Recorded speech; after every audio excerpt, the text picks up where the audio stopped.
오늘 이 저녁 시간 함께 읽을 하나님의 말씀 사무엘상 7장 10절에서 12절까지의 말씀입니다. 사무엘상 7장 10절에서 12절까지의 말씀 총 3절이라 모두 다 같이 한 목소리로 말씀 읽도록 하겠습니다. 사무엘상 7장 10절 말씀부터 우리 다 같이 읽도록 하겠습니다. 사무엘이 번제를 드릴 때 블레셋 사람이 이스라엘과 싸우려고 가까이 오매 그날에 여호와께서 블레셋 사람에게 큰 우레를 발하여 그들을 어지럽게 하시니 그들이 이스라엘 앞에 패한지라. 이스라엘 사람들이 미스바에서 나가서 블레셋 사람들을 추격하여 벳갈 아래에 이르기까지 쳤더라.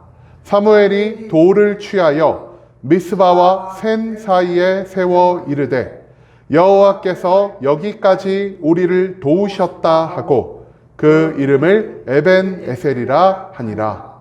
아멘. 오늘 이 시간 우리는 여기까지 우리를 도우셨다라는 제목을 갖고 오늘 우리가 읽은 하나님의 말씀 함께 나누는 시간 갖도록 하겠습니다. 이스라엘의 역사를 통해 진정한 왕은 누구이며 왕권은 어디에서부터 나오는지를 우리에게 가르쳐주는 사무엘상 그 7장의 말씀을 갖고 함께 나누는 시간 갖고 있습니다. 오늘 본문 말씀 가운데에서 우리는 이스라엘과 함께 하신 하나님이 어떤 능력을 나타낼 수 있는 분이신지에 대해 배울 수 있게 될 것입니다. 그렇다면 사무엘을 통해 하나님과 관계를 회복한 이스라엘 백성들이 처음으로 경험하게 된 것은 무엇인지 오늘 본문 말씀 한 절 한 절 찾아보며 함께 알아보는 시간 갖도록 하겠습니다. 먼저 본문 10절 말씀에서 성경이 이렇게 기록합니다. 사무엘이 번제를 드릴 때 블레셋 사람이 이스라엘과 싸우려고 가까이 오매 그날에 여호와께서 블레셋 사람에게 큰 우레를 발하여 그들을 어지럽게 하시니 그들이 이스라엘 앞에서 패한지라. 10절 말씀에서 우리는 회개를 통해 하나님과의 관계를 회복한 이스라엘 백성이 경험한 일이 무엇인지를 찾아볼 수 있게 될 것입니다. 여러분, 우리가 저번 주에 나눈 것 무엇입니까? 하나님이 사무엘을 통해 주신 가르침으로 인해서 이스라엘 백성은 단순히 눈물을 흘리며 기도하는 것으로 회개를 완성한 것이 아니라 자신의 생각을, 자신의 마음을, 자신의 삶의 모든 것들을 하나님께 돌이킴으로 하나님께 진정한 용서를 얻을 수 있게 되었다는 것을 우리가 함께 나눌 수가 있었습니다. 그리고 그들이 진짜 하나님 앞에 회개를 완성하고 돌아오자 사무엘은 이스라엘 모든 백성을 위해서 무엇을 했다라고 오늘 본문 말씀 말하고 있습니까? 사무엘이 저들을 위해서 번제를 드렸다라고 성경은 기록하고 있습니다. 여러분, 그런데요, 여기서 나온 이 번제의 제사는 무슨 제사일까요? 이 번제의 제사는요, 모든 것을 하나님께 태워드리는 제사를 할 수 있겠습니다. 한마디로 제사 물품의 일부를요, 제사 드린 사람에게 주어 먹게 하는 것도 아니고요, 제사 드린 것의 일부를 제사장에게 주어 그의 식량으로 삼게 하는 것도 아닌 제사 드린 그 짐승의 모든 부분을 하나님께 온전히 태워드리는 제사가 바로 이 번제 제사라는 것입니다. 즉 이스라엘은요, 하나님 앞에 진정한 회개를 하게 되었고요, 하나님과의 관계를 회복할 수 있게 되었고요, 언약 백성으로서의 내 삶을 모두 하나님께 드린다라는 이 결심을 하나님 앞에 보이기 위해 사무엘은 지금 이스라엘 모든 사람들을 대표하여 하나님께 번제를 올려드리고 있다는 것입니다. 한마디로 하나님께 나의 삶을 모두 드려서 나를 통해 이 땅 가운데 하나님의 나라와 하나님의 뜻이 세워지기를 원한다는 그 믿음의 고백이 이 번제의 제사를 통해 하나님께 표현되고 있다는 것입니다. 그리고 갑자기 이처럼 이스라엘이 미스바에 모여서 무언가를 하고 있다는 소식을 들은 블레셋, 과연 어떤 반응을 보였을까요? 블레셋은요, 앞서 2차례 이스라엘과의 전쟁에서 큰 승리를 거두게 되었고요, 언약궤를 뺏어오게 되었습니다. 하지만 언약궤로 인하여 하나님의 심판을 받게 되자 그들은 7개월 만에 이 언약궤를 이스라엘 땅으로 돌려보냈고요, 그 언약궤가 이스라엘로 잘 돌아간 것을 확인한 뒤 무려 20년이라는 시간이 지나게 되었다는 것입니다. 여러분, 20년 동안 블레셋은요, 평화 가운데에서 시간을 보낼 수가 있었습니다. 그런데 20년이 지나자 갑자기 이스라엘 백성들이요, 이 미스바란 장소로 어마어마하게 몰려들었다는 그 소식을 블레셋이 듣게 되었다는 것이죠. 20년 동안 아무런 행동을 취하지 않던 이스라엘이 미스바란 장소로 모이게 되었다는 소식을 듣자 블레셋은 저 이스라엘의 행동을 어떻게 생각했을까요? 아, 저들이 이제 국력이 어느 정도 회복되었구나. 이제 저들이 다시 한번 힘을 모아 이전에 그들의 언약궤를 빼앗아간 우리들에게 복수를 할 준비, 전쟁을 할 준비를 하고 있구나라는 이러한 생각을 하게 되었다는 것입니다. 그렇기 때문에 블레셋은 판단합니다. 저들이 병사를 모으고 저들이 전략을 짤 때까지 시간을 주는 것이 아니라 우리가 먼저 저들을 쳐들어가서 저들의 사기를 꺾어 놔야겠다라고 말입니다. 하지만 지금 이스라엘 사람들 어떤 상황 가운데 있었죠? 그들은 모여서요, 군사적 훈련을 하는 것도 아니었고요, 전쟁에 준비를 하는 것도 아닌 오직 하나님께 회개와 돌이킴으로 나아가는 이 관계 회복의 모습을 보이고 있었다는 것입니다.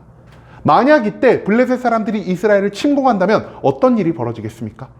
아무런 군사적으로 준비가 되지 않은 이스라엘 백성은요, 전쟁에서 패배할 수밖에 없을 것이고요, 또다시 많은 사람이 죽임을 당하게 될 것이라는 사실을 우리는 충분히 추측해 볼 수가 있다는 것입니다.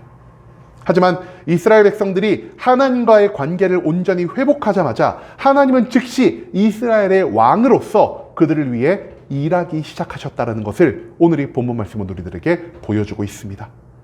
쳐들어오는 블레셋에 앞서 하나님이 어떤 일을 하셨죠? 그날의 여호와께서 블레셋 사람에게 큰 우레를 발하여 그들을 어지럽게 하셨다라고 성경은 기록하고 있습니다. 한마디로 갑작스럽게 하나님이요, 블레셋의 군대에 큰 소리를 나게 하셨고요, 그로 인해서 블레셋 사람들이 혼란스러워하고 이로 인해 결국 그들이 이스라엘 앞에서 패배하여 도망가기 시작했다는 것을 성경 말씀은 우리들에게 보여주고 있습니다. 한마디로 이스라엘 백성들이 그토록 온 힘을 다해도 물리칠 수 없었던 블레셋을 하나님은 자연현상 하나로 완벽하게 패배시키는 모습을 보였다는 것이죠. 즉, 전쟁은 병력이나 무기나 장군의 능력으로 인해서 결정되는 것이 아닌 오직 하나님 한 분이 승패를 결정하신다는 것, 그것을 우리는 이 말씀 가운데에서 기억할 필요가 있다는 것입니다. 그 다음 이어진 11절 말씀에서 성경은 이렇게 기록합니다. 이스라엘 사람들이 미스바에서 나가서 블레셋 사람들을 추격하여 벳갈 아래에 이르기까지 쳤더라. 11절 말씀에서 우리는 블레셋을 추격하는 이스라엘의 모습을 찾아볼 수 있게 될 것입니다. 이스라엘은 회개하며 번제의 제사를 드리던 중 블레셋이 자신들을 향해 맹렬히 침공해 들어오는 것을 목격하게 되었습니다. 하지만 그 두려움이 있는 것도 잠시, 하나님이 즉시 저들 사이에 우레 소리를 발하시며 블레셋 군대를 혼란스럽게 하시고 저들을 패배하게 하시는 그 놀라운 장면을요, 이스라엘 백성은 동시에 목격할 수가 있었다는 것이죠. 즉, 이스라엘의 능력으로는 감당할 수 없는 블레셋의 침공을요, 하나님 한 분이 막으셨고요, 하나님 한 분이 물리치셨으며 하나님 한 분이 승리를 거두게 되었다는 사실을 이스라엘 백성들은 경험할 수 있게 되었다는 것입니다. 그리고 블레셋과의 최근 전쟁에서 계속해서 패배만을 경험한 이스라엘은요, 하나님이 자신의 능력으로만 블레셋을 물리치신 것을 보고 그제야 살아계신 하나님, 전지전능한 하나님, 우리를 향한 사랑과 계획을 멈추지 않으시는 그 하나님의 모든 모습을 깨달을 수 있게 되었다는 것입니다. 그리고 하나님이 우리에 앞서 블레셋과의 전투에서 승리한 모습을 직접 경험한 이스라엘은요, 우리의 대장 되신 하나님의 뒤를 따라 블레셋을 맹렬하게 추격하기 시작했고요, 그 추격이 무려 벳갈 아래에 이르기까지 계속되었다는 것을 오늘 이 말씀은 우리들에게 보여주고 있다는 것입니다. 즉, 회개하고 돌이키며 하나님과의 관계를 회복한 즉시 하나님은 그분의 능력을, 그분의 축복을 이스라엘 백성들에게 넘치도록 부어주셨다는 사실을 우리는 이 말씀 가운데에서 찾아볼 수가 있다는 것입니다. 그리고 마지막 12절 말씀에서 성경 말합니다. 사무엘이 돌을 취하여 미스바와 센 사이에 세워 이르되 여호와께서 여기까지 우리를 도우셨다 하고 그 이름을 에벤 에셀이라 하니라. 12절 말씀에서 우리는 전쟁에서 승리를 거둔 후 어떤 일이 일어났는지를 찾아볼 수 있게 될 것입니다. 블레셋을 추격해 벳갈 아래까지 그들을 물리친 이스라엘은요, 사무엘을 통해 돌을 하나를 세우게 됩니다. 그리고 사무엘은 그 돌을요, 센과 미스바 사이에 세워서 어떤 이름을 붙여주게 됩니까? 우리가 잘 알고 있는 에벤 에셀이라는 이름을 지어주게 되었다는 것입니다. 여러분, 이 에벤 에셀의 뜻 무엇일까요? 여기서 에벤은요, 돌이라는 뜻입니다. 그리고 에셀은 구원 또는 도움이라는 뜻을 가지고 있습니다. 한마디로 이 돌의 이름을 해석을 하자면은 여호와께서 여기까지 우리를 도우셨다는 그 증거의 돌을 의미하는 표현이 될 수가 있다는 것이죠. 즉 회개하고 돌이킨 자를 도우시며 그들을 승리로 이끄신 하나님을 실제적으로 우리 모든 백성이 경험했다라는 것을 증거하기 위해 남긴 돌이 바로 이 에벤 에셀의 돌이었다라는 것입니다. 그리고 여기까지 하나님이 우리를 도우셨다라는 것은요, 우리가 하나님을 믿고 하나님을 의지하며 하나님과의 그 언약의 관계를 유지하는 한 하나님은 절대로 우리를 먼저 버리지 않으실 것이요, 우리의 삶에 매일매일 하나님의 좋은 것들을, 하나님의 능력을, 하나님의 기적을 베풀어 주실 것이라는 이러한 의미도 담겨 있다는 것을 우리는 이 말씀 가운데에서 잊지 말아야 한다는 것입니다. 여러분, 이스라엘은요, 진실된 회개와 돌이킴으로 인해 하나님과 언약의 관계, 즉 하나님은 우리의 왕이 되시고 이스라엘은 하나님의 백성이 되는 이 관계를 다시 한번 회복할 수 있게 되었습니다. 그리고 이 언약 백성의 관계를 회복한 그들에게 하나님이 처음 보이신 것은요, 그들이 도무지 애쓰고 그들이 도무지 노력해도 이루지 못한 블레셋과의 전쟁에서 승리를 만들어내는 것이었습니다. 여러분, 앞서 이스라엘 백성들 어떻게 블레셋과 싸웠습니까? 하나님께 아무것도 물어보는 것 없이 자신들의 능력으로 블레셋과의 전투에 나가서 첫 번째 패배를 맞이하였고요. 두 번째에도 하나님께 회개하고 돌이킴 없이 오직 하나님의 언약궤라는 그 믿음 없이는 단순히 나무 상자에 불과한 그것을 의지하며 전쟁에 참여했기 때문에 처참한 패배를 맞이할 수밖에 없었다라는 것입니다. 하지만 이스라엘 백성이 다시 한번 하나님과의 관계를 회복하자 그들이 심지어 전쟁을 할 준비가 되어 있지 않음에도 불구하고 하나님 혼자서 블레셋 모든 병력을 물리치는 그 놀라운 기적을 이스라엘 백성들은 그제야 경험할 수 있게 되었다는 것입니다. 여러분, 우리 인간들은요, 이 세상의 주인이 아니고요, 주인이 될 수도 없습니다. 하지만 하나님은 어떤 분이십니까?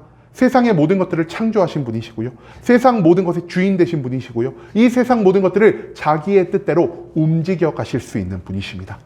그렇기 때문에 이런 하나님과 우리가 동행하며 이런 하나님의 뜻에 합당한 삶을 살아갈 때 이 세상은요, 절대로 우리를 이길 수 없을 것이요, 세상의 모든 세력은 우리와 함께 하시는 하나님 앞에 무릎을 꿇을 수밖에 없다라는 사실을 오늘 이 본문 말씀은 우리들에게 선포하고 있다는 것입니다.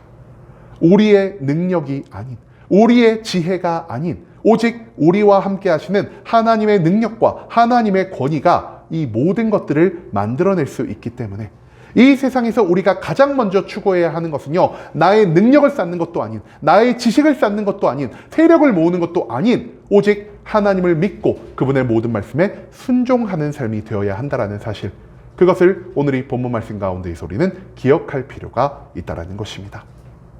여러분, 이제는 참된 승리와 기쁨과 평강이 오직 하나님과의 동행함 가운데에서만 완성된다는 사실을 기억할 수 있기를 원합니다.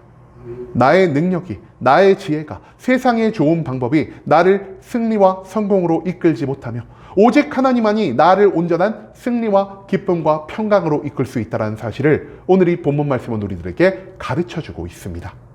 오직 하나님과 동행하며 오직 하나님 한 분만을 신뢰함으로 그분이 예비한 모든 좋은 것들을 매일매일 우리의 삶에서 경험하며 살아갈 수 있는 순복음 함께하는 교회 모든 성도님들이 될 수 있길 간절한 마음으로 소망하겠습니다. 아멘.